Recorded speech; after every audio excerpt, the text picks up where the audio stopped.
2 young princes were locked in the Tower of London, then vanished without a trace. No screams, no graves, no justice. Their uncle, Richard III, took the crown weeks later. Did he kill them to steal the throne? Or was someone else hiding behind the silence? For over 500 years, no answer has satisfied history, but the bones remain, and the tower still stands, waiting. He was never meant to rule.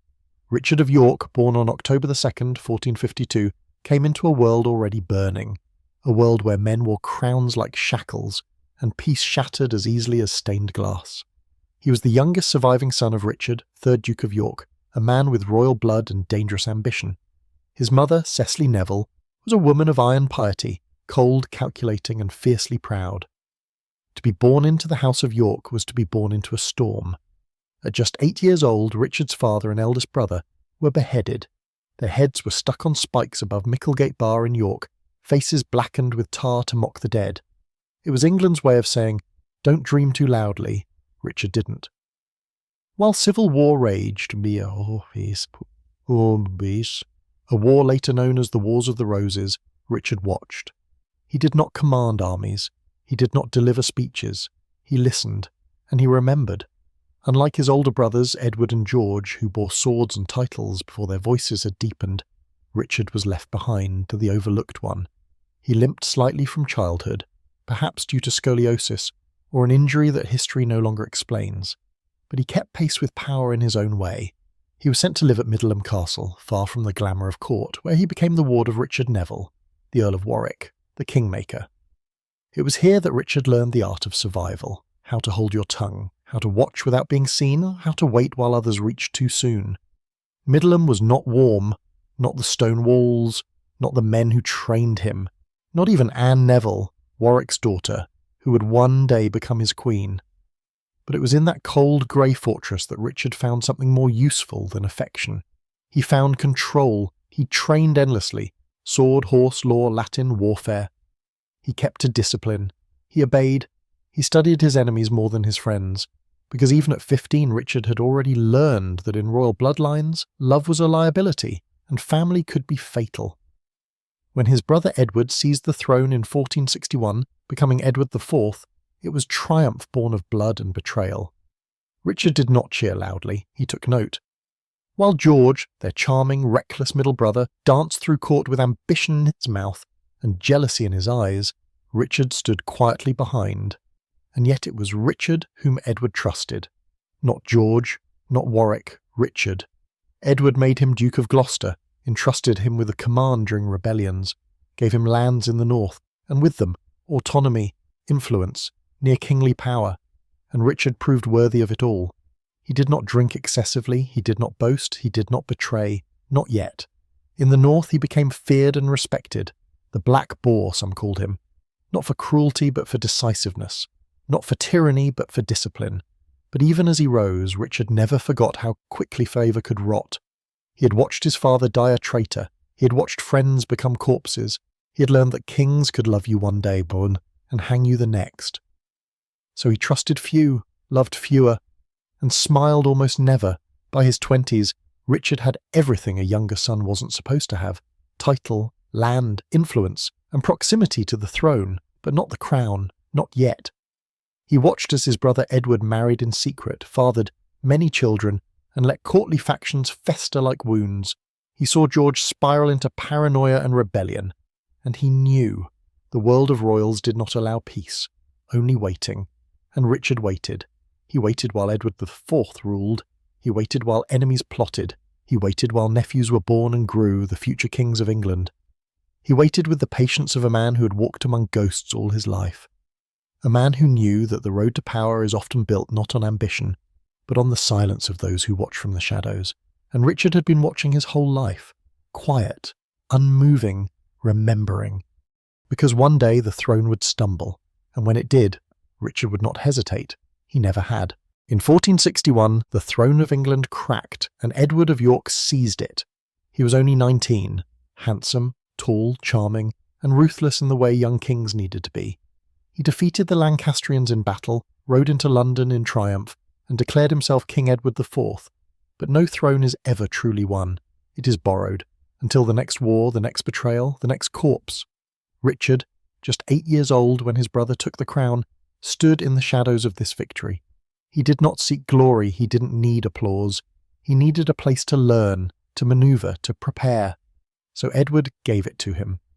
While the court in London filled with silken secrets, Richard was dispatched to the north, far from the power games of the capital yet close enough to see the cracks. He became Warden of the North, a title heavy with responsibility, but heavier still with unspoken promise. There Richard ruled like a shadow king, with steel instead of ceremony, with action instead of oration. He earned the loyalty of northern nobles, who respected his discipline and feared his resolve. He was not flamboyant, he was not beloved, but he was effective, and effectiveness was currency in a kingdom bleeding from civil war. London gossiped about the young Duke of Gloucester, cold, quiet and calculating, a man who never smiled unless it was necessary. But Edward trusted him. He trusted him more than George, the charming but unsteady middle brother who drank too deeply from the cup of ambition.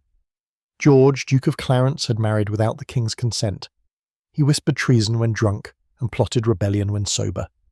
Edward's patience wore thin, and Richard watched. In 1471, Clarence joined forces with Warwick, their cousin and former kingmaker, to rebel. Richard rode beside Edward to crush them. At the Battle of Barnet and again at Tewkesbury, Richard's sword helped secure the Yorkist crown. He killed without hesitation. He fought without flinching. He marched under banners soaked in the blood of their enemies, and sometimes their own. In return, Edward gave him more: castles, wealth, authority, and most tellingly, Anne Neville, daughter of Warwick, widow of a dead Lancastrian prince, a prize with dangerous implications. Richard married her not for love, but for leverage. With Anne came legitimacy, lands, and a claim that straddled both York and Lancaster, a union not of passion, but of precision. In the years that followed, Richard became the most powerful noble in the realm. While Edward indulged in pleasure and politics, Richard solidified his grip on the north. He brought law to lawless borders, he built alliances with iron, not wine.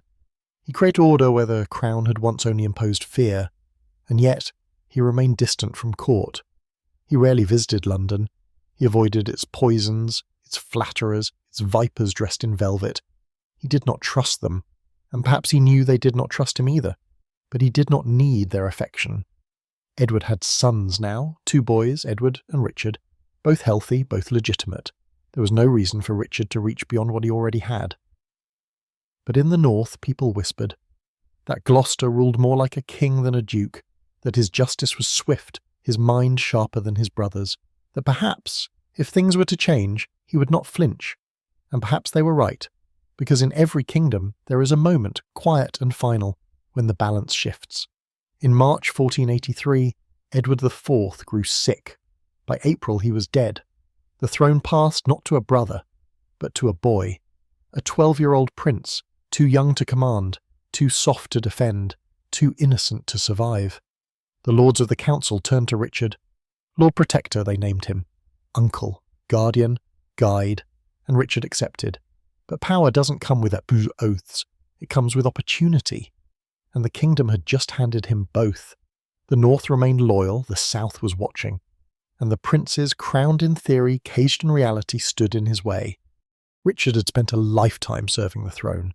Now for the first time it stood within reach, and he no longer needed to wait. Death always arrives too soon for a king, and never soon enough for those waiting in the shadows. Edward IV died on April 9th, 1483. He was only 40. Some said it was pneumonia. Others whispered about excess, too much food, too much drink, too many women. Whatever the cause, the effect was irreversible. The Lion of York had fallen. In his place stood a child, 12-year-old Edward, Prince of Wales. Now King Edward V slender, fair, intelligent, but a boy nonetheless. More parchment than sword, more scholar than sovereign.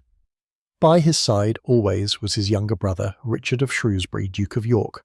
9 years old, bright-eyed, loyal. They had grown up in privilege, but not in power. Now they stood at the edge of a throne too vast for their feet to reach. Edward IV had known the dangers of child kings. He had seen what happened when boys were crowned in a land still soaked with civil war. And so, in his will, he named a protector. Not their mother, not a council, not a noble favourite. He named his brother Sir Richard, Duke of Gloucester, the man who had bled beside him, the man who had ruled the north without question, the man who had waited, watched, and never failed him. Richard was 30 years old, experienced, feared, loyal, and now entrusted with the realm. He left the north immediately, rode south with his most trusted men to meet his nephew, the new boy king. But London was already stirring. Queen Elizabeth Woodville, mother of the princes, had moved swiftly. She sent her brother, Earl Rivers, and her son from her first marriage, Lord Grey, to escort young Edward to the capital. They intended to crown him at once, to seal power before Gloucester could arrive, but Richard intercepted them. At Stony Stratford, he arrested Rivers and Grey. He claimed they were acting against the late king's will, that they were trying to control the boy king and isolate the council, that they posed a threat not only to him, but to the realm itself. Edward V, confused and frightened, was separated from his maternal relatives.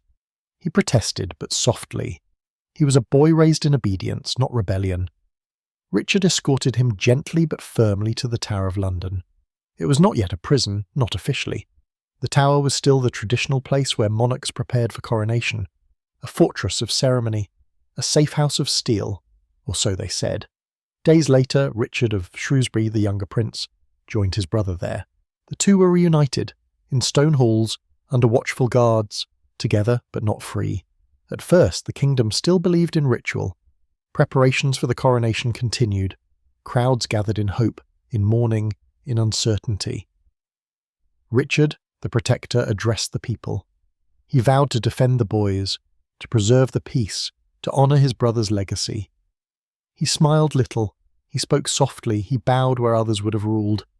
But while the people watched the stage, the scenery changed behind the curtain. Queen Elizabeth, sensing danger, fled into sanctuary at Westminster Abbey with her daughters. The Woodvilles were stripped of influence. The council grew quiet, and the two princes remained locked inside the tower. Their windows faced the sky. Their meals arrived on silver. They played in the gardens, whispered with their tutors, waited for a crown. But the days grew longer, and their footsteps quieter. Then something changed. Whispers spread across the capital. Not about when Edward V would be crowned, but whether he should be crowned at all. And Richard, uncle, protector, shadow king, stood at the heart of those whispers. In early June, the coronation was still expected. Banners were sewn, church bells rehearsed their peal, bakers prepared sweetmeats for a boy king. The city waited. The tower gates remained closed. Then came the rumours. First a whisper, the kind passed under breath in cathedral cloisters and smoky taverns. Then a voice, louder, confident, woven through sermons and street gossip. Finally, a declaration. The princes were illegitimate. Edward IV, it was said, had married another woman before his union with Elizabeth Woodville. A secret pre-contract. A betrayal not of heart, but of law. If true, then all children born from the Woodville marriage were bastards, and bastards by custom and canon could not wear a crown. Richard did not shout these claims himself, he let the church do it for him. A priest named Ralph Shah preached the revelation from the pulpit of St. Paul's Cross. He named names, cited the pre-contract, declared the princes unfit, and the people, shocked, unsure, weary from decades of war, hesitated. They did not riot. They did not resist. Instead, they listened. Because Richard had made himself seem reasonable, measured, devoted, he had not seized power by sword, he had asked for it, as a man correcting injustice, not committing it. On June 25th, 1483, a delegation of lords and commons approached Richard. They begged him to take the throne. He paused, refused, then graciously accepted. 11 days later, he was crowned King Richard III. Gold was placed upon his brow. Cheers were shouted by paid voices. Oaths were spoken in cathedrals darkened by doubt. And the two princes, still in the tower, still behind stones, still waiting. Their rooms remained lit for a time. Servants moved about, meals were delivered, but no one saw them outside again. They stopped appearing at windows, they stopped playing in the gardens, they stopped being visible. Their coronation robes were returned, untouched. The procession was cancelled. The crown had passed to their uncle, cleanly, legally, bloodlessly, at least in appearance. Some believed the story, others suspected treachery. But no one spoke aloud the darkest possibility, that the protector had never intended to protect. What happened next did not make headlines, because there were no headlines, only silence. And the absence of footsteps in a stone corridor where two boys once laughed. Even the Queen, Elizabeth Woodville, remained quiet. She had sought sanctuary in Westminster Abbey, surrounded by her remaining children, clutching her daughters with the desperation of a woman who had already lost too much. She watched as the Tower swallowed her sons, and said nothing, because in England to speak against a crowned king was treason, and treason was punished with outbursts of poetry. Outside the palace walls, the people began to murmur. Where were the princes? No one had seen them since June. No messages had come, no new portraits commissioned, no proofs of life, only questions, and more silence. Richard, now king, made no statement. He ruled from Middleham, not from the Tower. He issued laws, judged crimes, quelled rebellions, but he never explained what became of the boys, and perhaps that was the explanation. A void dressed in velvet, a silence shaped like guilt.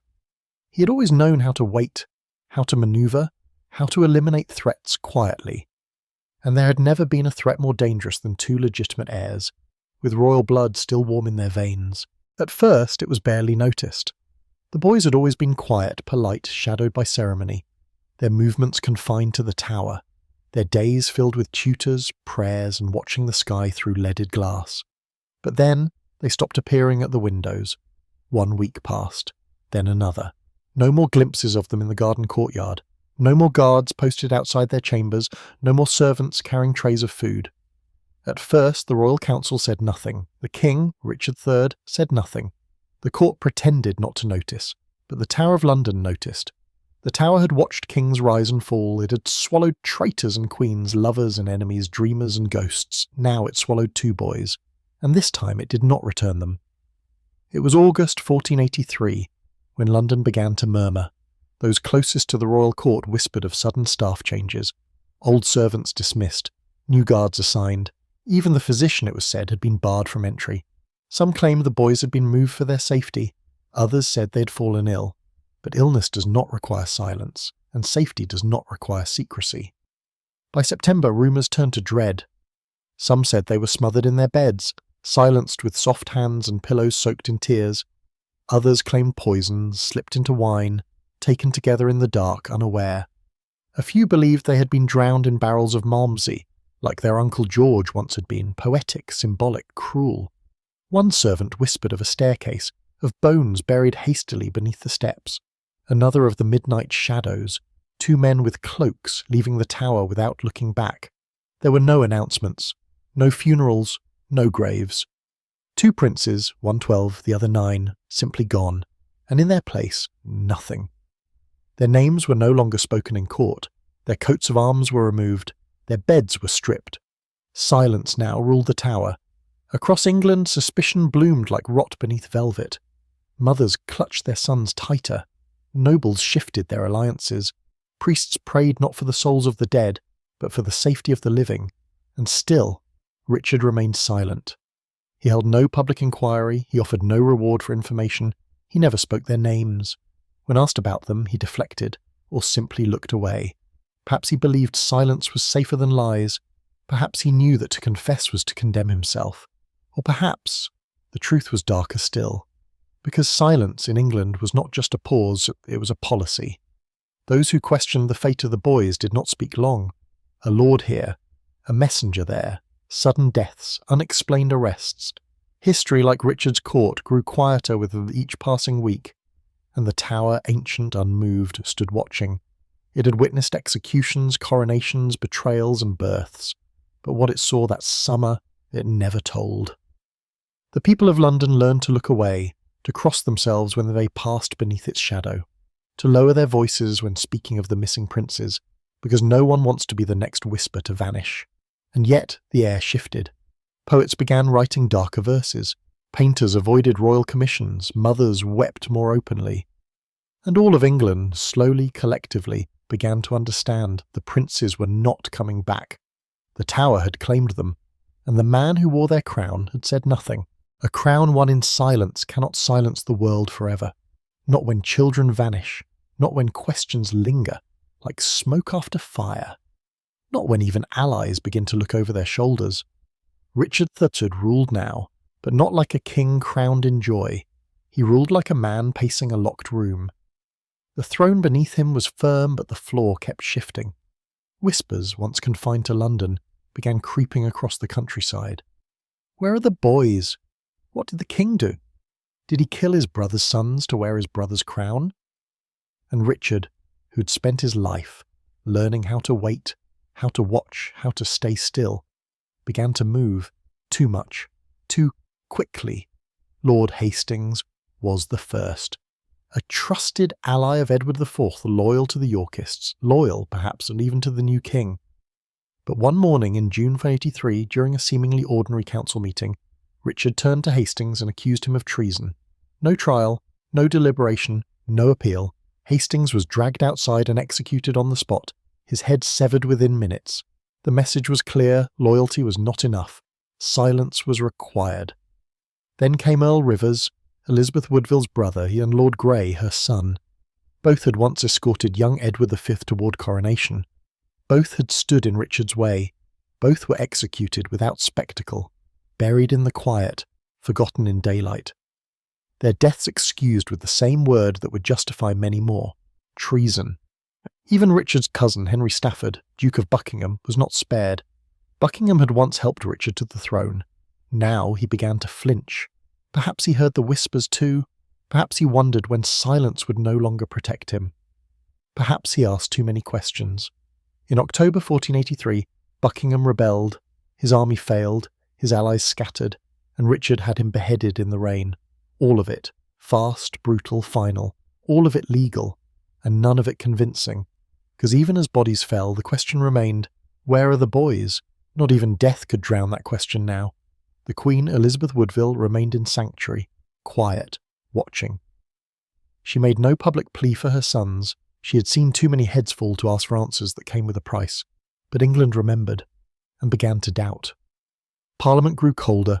Foreign ambassadors sent curious reports. France, always troubled, began to consider new alliances, and in the West a name returned. Henry Tudor, a Lancastrian exile, banished, forgotten, father dead, claim uncertain, but with every rumour about the missing princes, his cause gained breath, because England was tired of war, tired of vanished children, tired of kings who killed their kin and called it order. Richard tried to steady the realm. He introduced reforms, lowered some taxes, tried to act like a just monarch. But justice, once twisted, casts a long shadow, and the Tower still stood, unchanged, unanswered, unforgiving. Some said Richard had done nothing, that he was innocent and the princes were taken by other hands, that perhaps Elizabeth Woodville herself had plotted, or that Buckingham had silenced the boys to control the crown. But silence, too long held, begins to resemble guilt. Richard never proved his innocence. He never opened the Tower. He never showed the princes to the world alive. Instead, he wore their crown. He held their sceptre. He sat on a throne that echoed with small missing footsteps. And all across England, mothers began to fear again, not for themselves, but for their sons, for their futures, for what silence might cost them next, because in Richard's kingdom treason wore many masks. But the missing princes wore none. They had only worn hope, and then nothing. Richard sat the throne. He wore the crown. He held the orb and sceptre with fingers that did not shake, but the kingdom beneath him trembled. He was king, but never beloved. In his coronation he had smiled. In Parliament he had spoken of justice. In the churches he prayed for peace. But peace did not come, because the silence in the Tower was too loud, because two boys had vanished. Because every act of rule echoed a crime unconfessed. Richard ruled for 2 years, 2 long, bitter, unravelling years. He passed laws that favoured the poor. He punished corruption. He even founded a royal council in the north to bring order where chaos had long reigned. But these were not the acts of a celebrated king. They were the efforts of a man trying to outrun something, and failing. Every reform he passed was met with suspicion. Every kindness examined for poison. Every decree spoken in a voice already stained by rumour. The Tower, once a fortress of royal ceremony, was no longer seen as sacred. It became a wound in stone, a place that swallowed airs and gave nothing back. Children passed it in silence. Mothers crossed themselves as they walked near. The very bricks seemed to bleed with the memory of what might have happened there. And yet Richard said nothing. He did not deny the rumours. He did not offer evidence. He did not search for answers. And so the absence became an accusation. A crown soaked not in blood, but in the weight of two small ghosts. Foreign kings took notice. Louis XI of France referred to Richard only as the usurper. The Scots mocked his rule with bitter songs. Even Spain, embroiled in its own turmoil, sent quiet inquiries about the fate of Edward V and his brother. Inside England, poets wrote in metaphor. They could not name the crime, but they could name the unease. Ballads of the sleeping boys spread from village to village. Paintings showed a crown with no face beneath it. And still, no grave, no confessions, no proof, only void. Even Richard's closest supporters began to look away. Those who had once cheered his discipline now feared his tyranny. Those who had trusted his mind now questioned his heart. Those who had helped him rise began to wonder if they would live long enough to see him fall. And across the Channel, in exile, Henry Tudor listened. Every rumour strengthened his claim. Every unanswered question made Richard's crown look heavier. Every whisper about the tower made Henry Tudor seem like salvation. Meanwhile, Richard clung to control. He placed loyalists in key cities. He married off his niece. He tightened his grip on the north. But the south began to shift. The nobility, once fractured, began to murmur together. Old Lancastrians, bitter Woodvilles, disillusioned Yorkists, all began to circle the same name, Henry. Richard sensed the change. He felt the loyalty draining from rooms he used to command. He watched allies hesitate before they spoke. He understood what it meant. He had once done the same before his brother's crown slipped. The throne beneath him still stood, but now it rested not on loyalty or law, but on the bones of two boys no one could find. The realm was no longer asking whether the princes had died. It was asking what would happen to the man who made them disappear. August 22, 1485. The sun rose over Bosworth Field, cutting through a grey, trembling sky. Mist clung to the ground like breath held too long. And at the edge of the battlefield, King Richard III mounted his horse, not with majesty, but with urgency. Across the field stood his final enemy, Henry Tudor, an exile, a stranger, but not a boy and not silent. Tudor had returned from Brittany with ships, soldiers, and a cause wrapped in mourning, to avenge the missing princes, to claim a kingdom lost in whispers, to end a reign built on boiled bones. Richard stood outnumbered, but not afraid. He had always believed in action. He had always trusted steel over speech, and this would be no different. He wore a golden circlet around his helmet, the mark of a king, a target painted in gold. The battle began. Swords screamed, shields split, men cried out, not for the glory, but for breath. Richard saw the path. Henry was lightly guarded. If Richard could kill him, the rebellion would fall with him, so Richard charged. Not with hesitation, not with strategy, but with fury. A final desperate gamble by a man who had nothing left to lose. He rode through the enemy lines, cutting down standard bearers and striking at Henry's guard. He came close, too close. Then a Welshman raised a halberd. Another caught Richard's horse. The king was unseated. He fell, not as a monarch, but as a man. A scream tore from him, not in fear, but in defiance. "A horse, my kingdom for a horse!" But no horse came, and neither did salvation. They struck him down, they stabbed through armour and flesh, they shattered the spine that had once carried the north. He died alone, in mud, in blood, in sabots. His crown was found tangled in a thorn bush, a symbol of power discarded like a child's toy. His body was stripped, thrown over a horse like spoil, paraded through the streets of Leicester, a warning dressed in bruises. There was no funeral, no procession, only a shallow grave beneath the church floor. For years no one knew exactly where, as if the earth itself wanted to forget. Richard had no sons, no dynasty, no legacy, but the question that followed him into the soil: where are the princes? His fall was final, his reign erased. Henry Tudor became Henry VII. He married Elizabeth of York, the sister of the vanished boys. He united the houses of Lancaster and York. He wore a new rose, red and white, to cover the blood beneath. And then, one of his first acts as king, he quietly placed the two princes at the centre of his legitimacy. He claimed that Richard had killed Thor. He said nothing else, because dead boys make convenient martyrs, and dangerous questions, but the world remembered. Richard was not mourned, he was not loved. He was whispered about, demonized, feared. The last English king to die in battle, the last Plantagenet, the last to be buried without ceremony. For centuries he remained a villain carved in stone, hunched, bloody, crownless, and still the tower stood, still without graves, still without answers. The silence he ruled with had followed him to the grave, and history, just like the battlefield, was eager to trample what remained. In 1674, a group of workmen dismantling a staircase in the Tower of London paused. They had been tearing through ancient slough, clearing debris from the base of the White Tower. But beneath the rubble, under layers of brick and dust and time, they found something that did not belong. Two small skeletons, side by side, curled together, as if once trying to sleep through history. The bones were incomplete, but unmistakably human, delicate, juvenile, roughly the size of boys aged between 10 and 13. Silence returned to the tower, not as absence, but as revelation.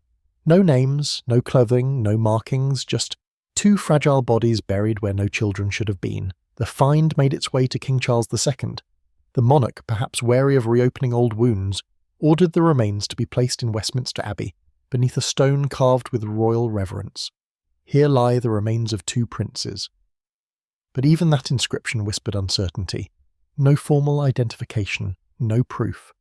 Only a suspicion passed down through generations. These were Edward V and Richard of Shrewsbury, the lost sons of Edward IV, the boys who entered the tower and never walked out. It should have been an ending, a burial, a conclusion. But the bones answered nothing. They simply deepened the question. Because Richard III had never confessed. No document named an executioner, no witness stepped forward, no body had ever been shown. Until now, and even then too late, science tried to speak. In the 20th century, requests were made to analyse the remains. DNA, isotopes, forensic anthropology. But the Abbey refused. Too sacred, too political, too uncertain. So the bones remain untouched, laid beneath cold stone, anonymous in their royal tomb. And Richard III? For centuries he bore the weight of suspicion. The chroniclers of the Tudor court painted him as a monster. William Shakespeare, writing under Elizabeth I, etched his villainy in verse, giving him a crooked back and a crooked soul. Bloody thou art, bloody will be thy end. But not everyone agreed. In the modern era, revisionists came, historians who questioned the evidence, who asked, did Richard really kill the princes, or did someone else? Henry VII had just as much motive, perhaps more. By eliminating the boys, he removed any rival claim. By marrying their sister, he papered over their erasure. Could he have ordered their deaths once he became king? Could Richard's silence have been confusion, not guilt? Others blamed the Duke of Buckingham, a man who had once helped Richard to power, then turned against him. Ambitious, unstable, perfectly positioned to act while Richard ruled from afar. But none of it could be proven. Too much time had passed. Too many lies had hardened into history. And the tower? It remained unchanged. Stone doesn't confess. Walls don't forget. But they don't forgive either. In 2012, another set of bones surfaced, not of the boys, but of the man blamed for their disappearance. Richard III's body was discovered beneath a parking lot in Leicester.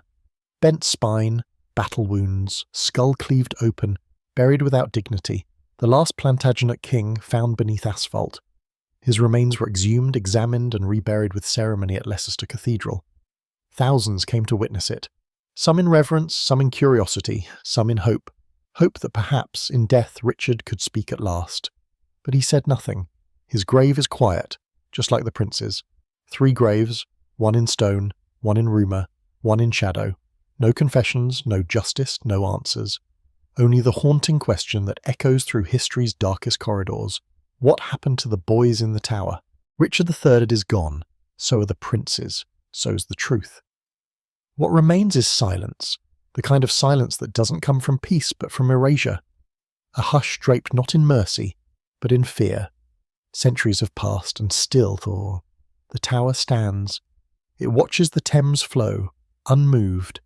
It waits, stone-faced, for someone to speak. But no one does. The case is closed only because the world stopped asking. There were no trials, no witnesses brought forward, no confessions left behind in journals or letters or forgotten vaults. Only fragments, only bones. 2 princes vanished, 1 king fell, another rose, and no grave has ever answered what really happened. To some, Richard III is the villain, a tyrant who strangled innocence in its sleep to steal a crown he could never earn. The last in a long line of ruthless kings who believed blood was merely ink in royal contracts. To others, he is a victim, a man trapped in dynastic chaos, blamed by victors, maligned by Shakespeare, buried beneath concrete. They say he reformed laws, they say he ruled fairly. They say his sentence was not guilt, but the despair of a man who lost control. But the boys? They do not get defenders. They do not get lines in history books. They do not get monuments taller than their bones. They were 12 and 9, princes of the blood. And then, nothing. No goodbyes, no justice, just a locked room, and the sound of windows going dark. Even now the question haunts historians, dramatists, schoolchildren. Not just who killed them, but why no one stopped it. Because someone knew. Someone stood outside that door, someone washed the linens, someone buried what remained. But no one spoke. Because in England, silence has always been a kind of loyalty, a kind of fear, a kind of survival. Richard ruled for 2 years, not long, but long enough for silence to settle like dust on the crown. When he died at Bosworth, the realm moved on quickly. The Tudors painted over the past, they redrew family trees. They made sure the tower's doors stayed closed. And we, centuries later, are left only with echoes, theories, bones, and shadows. The prince's story is not one of conspiracy, it is one of disappearance, and history, even in its most precise pages, struggles with voids. Because history loves kings, it adores power, but it forgets children, unless they disappear. History is written in ink, but the truth, the real truth, often vanishes in silence. Richard III may not have wielded the dagger. He may not have whispered the order, but he ruled in the wake of their vanishing. He crowned himself while they remained unseen, and when the windows went dark, he said nothing, and that silence may be the loudest evidence of all.